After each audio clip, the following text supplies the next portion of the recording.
Hey, salutations à toutes et tous. Aujourd'hui, on se retrouve pile un an après ma vidéo sur l'espoir du 7e art, Digimon.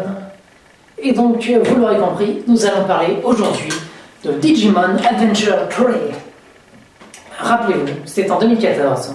Toei Animation avait annoncé, pour le 15e anniversaire de la toute première série Digimon, une nouvelle 3e aventure. Entre 1999 et 2001, Toei Animation est sorti 2 séries d'animation appelées Digimon Adventure, qui avaient connu un succès si fracassant que ça en a fait de l'ombre à Pokémon. Depuis, il y a eu quelques séries, plus ou moins intéressantes, quelques jeux vidéo, la grosse majorité ratée. On a vu aussi quelques films d'animation très intéressants, notamment ceux de Momura Ozuda, mais depuis, il est vrai que la franchise Digimon avait connu quelques grosses difficultés. La société d'animation a donc voulu frapper un grand coup en redorant un peu le blason de son franchise Digimon par le biais de 6 films d'animation dont les 2 premiers sont déjà sortis, le 21 novembre dernier et le 16 mars de cette année. Ils ont été par la suite aussi découpés en 8 épisodes. Chaque film d'animation étant coupé en 4 épisodes d'à peu près une vingtaine de minutes. J'avais personnellement placé beaucoup d'espoir dans cette nouvelle aventure Digimon, puisqu'elle reprenait en effet tous nos protagonistes préférés.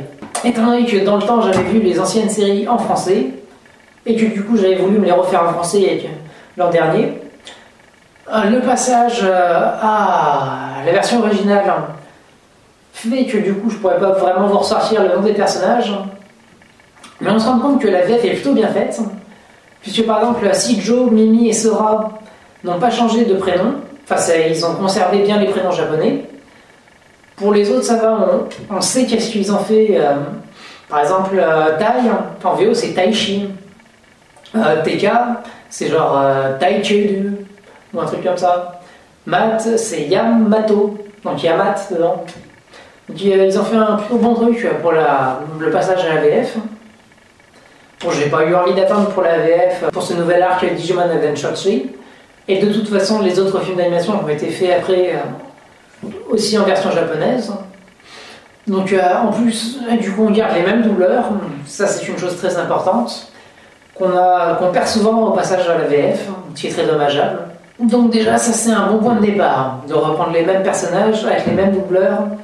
Du coup on est en terrain connu. On avait alors 2 enjeux principaux: l'évolution des techniques d'animation depuis 15 ans, et surtout de la capacité à la franchise à enfin repartir sur de bonnes bases avec une nouvelle histoire intéressante. J'ai attendu que le 2e film d'animation soit sorti pour pouvoir avoir un avis un peu plus global, puisque à partir sur un avis avec un seul film d'animation de 80 minutes, c'était un peu court. On aurait eu à peine le temps de rentrer dans le bain que c'était déjà fini. Alors que là, on peut se faire une un peu meilleure idée de ce que va être Digimon Adventure 3. À raison de 2 films par an, ça va être un peu long pour arriver jusqu'à la fin. À mon avis, ça va se terminer en 2018, puisque là, le prochain film d'animation n'est pas prévu avant le 24 septembre 2016. Donc 3 films en quasiment un an. Je suis pas sûr qu'on ait le temps de finir en 2017. J'avais donc placé beaucoup d'espoir dedans. Était-ce à juste titre? La série arrive-t-elle à rallumer la flamme d'antan?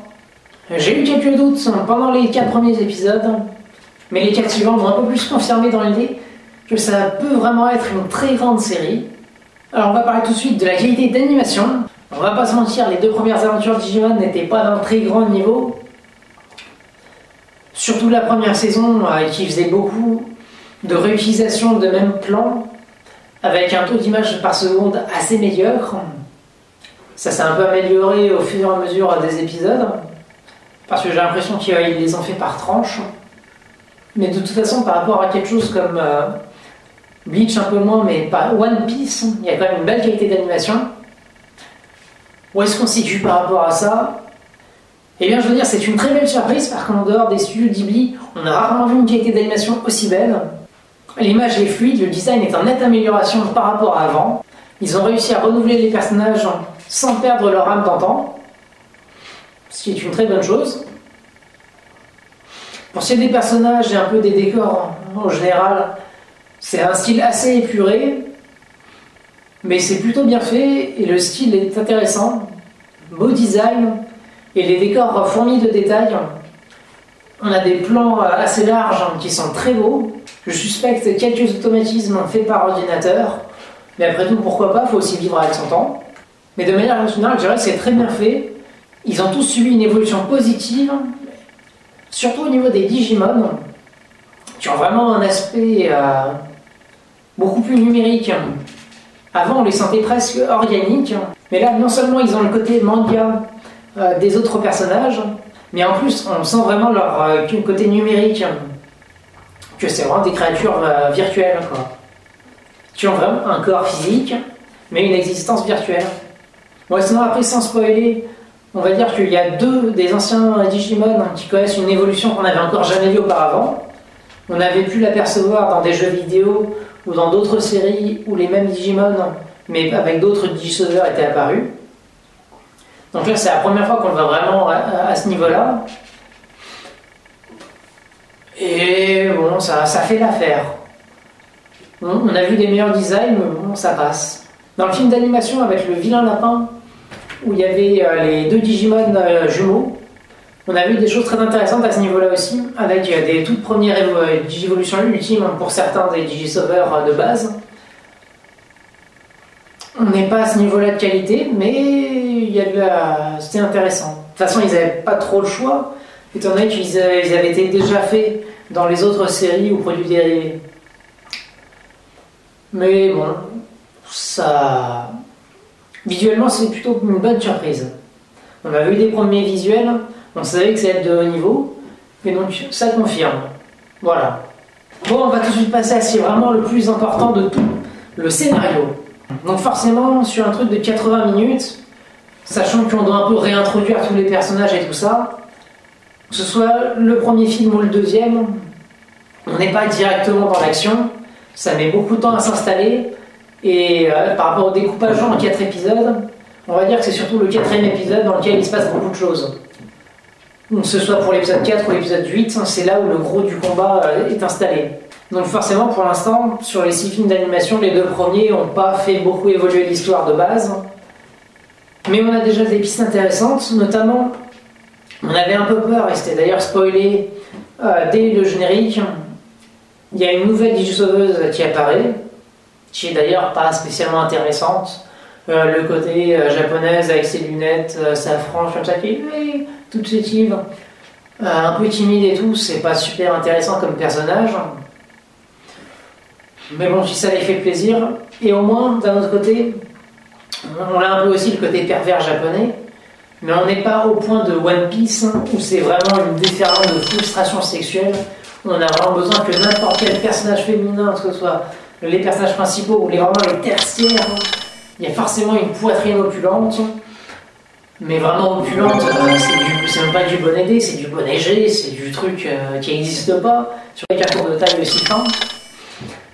C'est par rapport, surtout à mon avis, au fait que les japonaises ont malheureusement une assez petite poitrine de base, ce qui crée aussi une frustration à ce niveau-là, pour les japonais, et on le ressent souvent beaucoup dans leur manga. À ce niveau-là, on y échappe un peu ici, on y échappe même carrément. Bon, déjà de base parce que c'est des collégiennes ou des lycéennes, donc forcément elles n'ont pas fini leur croissance à ce niveau-là non plus. Mais il y en a d'autres que ça dérange pas d'y aller franco direct à ce niveau-là. Mais donc pour ça on y a échappé. Mais donc il y avait une grosse interrogation par rapport aux Digisauveurs. C'était clair que donc ils reprenaient tous ceux de la première série, mais est-ce qu'ils allaient reprendre ceux de la deuxième? Il y avait un gros suspense à ce niveau-là. Il y a même plus une inquiétude, puisque dans tout le premier film d'animation, il y avait des indices, mais probablement la majorité d'entre vous sont passés à côté. Mais dans l'épisode 2, on confirme direct dès la première scène, effectivement, la saison 2 est aussi prise en compte. Ils s'en gardent forcément beaucoup sous le coude, beaucoup trop j'aurais tendance à dire, mais c'est là. Donc déjà, un bon respect au niveau du scénario par rapport à ce qui a déjà été fait. J'ai pas beaucoup suivi ce qui s'est passé après la saison 2, donc après Digimon Adventure 02. J'ai pas beaucoup suivi ce qui s'est passé, donc je saurais pas dire s'ils font aussi des références à ça.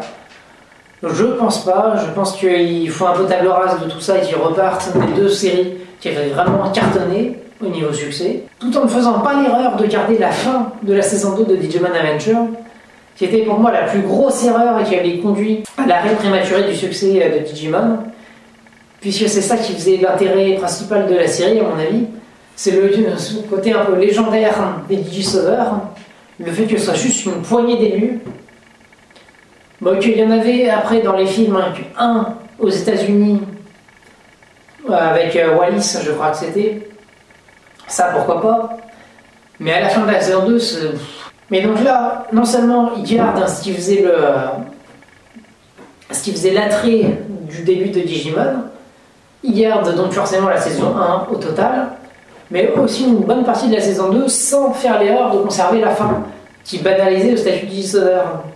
Ça a été l'erreur la plus monumentale qu'on ait vue de toute l'histoire de Digimon. À supposer qu'il n'y en ait pas eu de pire derrière. Il y a eu du Digimon Ranger et trucs comme ça, je pense qu'ils ont fait pire derrière en fait. Je retire ce que j'ai dit. Mais donc, déjà, les bases du scénario étaient bonnes. Après, qu'est-ce qu'ils en ont fait? J'ai l'impression qu'ils ont gardé un peu les principes de Digimon Adventure 2 sans vraiment garder l'histoire en fait.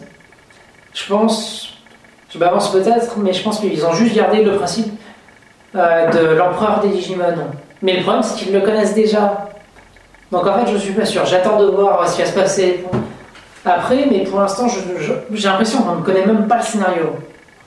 C'est quand même dommage, en 2 films sur 6, on n'est même pas sûr de ce que ça va raconter Digimon Adventure 3. Apparemment, c'est une histoire d'infection enfin, je vais pas vous dire par rapport à quoi c'est, mais donc apparemment il y a un problème d'infection dans le Digimonde qui ferait que il y aurait des Digimon qui se retrouveraient infectés par un virus qui les rendrait hostiles et très agressifs. Alors pourquoi est-ce que ça en touche certains, pas d'autres? Vraiment, ça, ils s'en gardent énormément sous le coude pour les prochains. Ils ont intérêt à mettre le paquet parce que sinon, ça risque d'être décevant à force. Donc pour l'instant, on retrouve nos personnages, notre univers, mais l'histoire, mis à part le fait qu'on sait cette histoire d'infection et qu'apparemment le gouvernement a été contacté, enfin les gouvernements du monde entier ont été contactés par Genai, qui vous rappelle était un peu le patron du Digimonde. Enfin, le patron, il y avait aussi une sorte de dieu serpent. Je me rappelle plus très bien, mais je crois que ça, par contre, c'était dans la seconde saison qu'ils n'ont pas tout gardé. Mais donc, c'est surtout Genai qui, pensant que le Digimonde pourrait un jour avoir un problème de cet ordre-là, avait contacté les gouvernements mondiaux pour leur dire au passage, comme eux, ils sont situés au Japon, les Digisauveurs, ils vont peut-être pas être trop au courant de ce qui se passe dans le monde entier. Donc, si jamais vous voyez quelque chose, vous, de votre côté, surveillez bien et tout. Et s'il y a besoin, contactez-les parce qu'ils pourraient bien vous aider. Donc déjà ça c'est aussi un côté intéressant. C'est plus des enfants, d'ailleurs ils sont presque adultes maintenant. C'est quelque chose de beaucoup plus construit, même s'il y a toujours une part d'indépendance pour les Digisauveurs.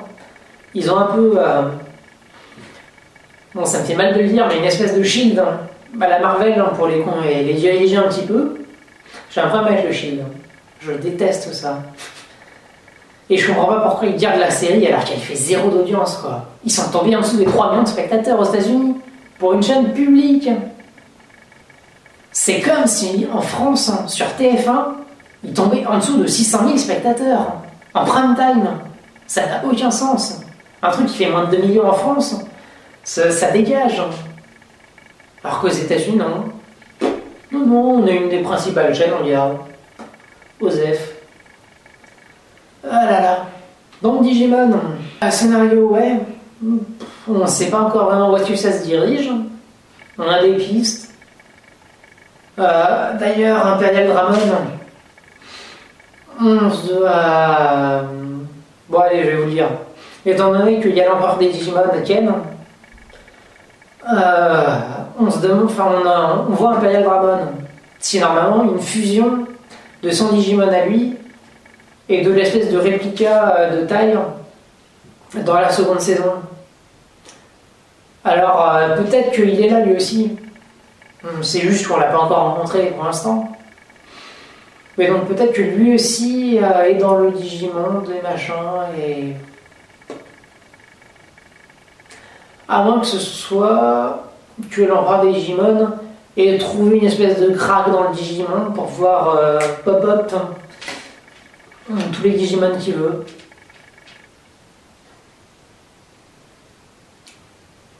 Donc oui, On est content qu'ils gardent l'essence de Digimon, on est content de retrouver nos personnages, on est content que ce soit le plus beau des Digimon en termes de design et de qualité visuelle. Mais bon, pour l'instant, on a plus une impression de mise en bouche, sans vraiment être rentré dans l'histoire, ce qui est un peu dommage. Et si pour l'instant le reboot a des qualités indéniables, on n'est pas encore sûr sur le long terme de qu'est-ce que ça vaut vraiment Digimon Adventure. J'aurais tendance à dire l'espoir y est toujours. Je m'attendais peut-être à quelque chose de plus punchy, plus directement dans l'action. Et si. Il y a quelque chose de vraiment dérangeant aussi. Bordel, vous voyez vos Digimon vous se faire latter la gueule, mais faites-les passer à un niveau supérieur, merde. Il reste quasiment tout le temps au niveau champion. Je vous rappelle qu'il y a le niveau ultime et le niveau méga derrière. Quand vous voyez qu'ils font pas l'affaire au niveau champion, mais insistez pas, faites les Digivolver quoi, merde. On est obligé d'attendre à chaque fois le 4e épisode sur les 4 qu'on a à chaque fois pour avoir enfin droit à autre chose que du niveau champion. C'est dommage. Et surtout, du coup, on arrive sur un petit combat à la fin, enfin un gros combat, et du coup c'est beaucoup plus trop rapide. Par exemple, dans le premier film, qui est divisé donc en 4 épisodes pour la télévision derrière, dans le 4e épisode, sur les 3 premiers, on n'a pas encore vu un seul supérieur champion. Et là, directement, à la fin du 4, on a Agumon et Gabumon qui passent d'un claquement de doigts au niveau 3, puis au niveau 4, et directement ils fusionnent pour faire Omegamon. Quelqu'un qui ne connaît pas l'univers de Digimon, il arrive, il comprend pas. Surtout qu'il n'a pas vu les Digivolutions, il fait pas forcément le rapprochement entre WereGarurumon et Gabumon. Il fait pas forcément le rapprochement entre Metal Garurumon et Gabumon. De même que de l'autre côté, il fait pas forcément le rapprochement entre Metal Greymon et Agumon. Et le niveau dessus. Et après, bon, quand il les voit fusionner, il voit que il y a la tête de chacun qui se retrouve sur une main. Mais il faudrait peut-être l'expliquer un peu mieux, quoi. C'est un peu trop brutal. Et c'est ça le problème, c'est que du coup, comme ils font de la présentation pour les 3 premiers épisodes, on arrive au 4e, on n'a plus le temps. On est obligé de speeder et de balancer tout. Et pareil, dans le 8e épisode, pareil, on a fait 3 épisodes de construction avant. On arrive dans le 8e. Il y en a un qu'on n'avait même pas encore vu en champion. En l'espace de 10 secondes, il passe de champion à ultime, à média. Et de l'autre côté, pareil, c'était resté bloqué au niveau champion, paf, ultime média direct. Alors que, pour rappel, les médias des deux, on les avait jamais vus. Jamais en l'espace de 2 saisons et de 5 films. Et donc là, on les concentre sur les 5 dernières minutes du dernier film. Enfin, du 2e, dernier en date. C'est dommage de se speeder comme ça. Et de manière globale, même si c'est très beau graphiquement et très bien fait, j'ai l'impression qu'ils prennent un peu leur temps, quoi. Il y a très peu de séries qui arrivent à ce niveau de qualité graphique. Mais quitte à baisser un petit peu, faites-nous une saison complète en une année, qu'on n'ait pas à attendre 2018 pour avoir le dernier film. 4 épisodes tous les... même pas 6 mois, parce que là, de mars à septembre... Si, ça fait 6 mois. Mais donc, un film tous les 6 mois. Ah. Mais donc, oui, Digimon Adventure, mais j'aurais voulu que ce soit beaucoup plus rapide. Parce que là, à chaque fois, c'est de l'amuse-bouche. À quand le vrai repas? Enfin bon, je ne vais pas m'éterniser plus. On se retrouve peut-être en septembre si j'ai suffisamment de choses à dire dessus, ou alors en avril 2017. Si jamais un seul film d'animation ça ne suffit pas pour faire une vidéo dessus. Et en espérant que ça se finisse avant 2018, s'ils accélèrent un peu le rythme, s'il vous plaît. D'ici là, on se retrouve pour une vidéo humoristique, un court-métrage ou une critique de film. Abonnez-vous et à bientôt. Salutations.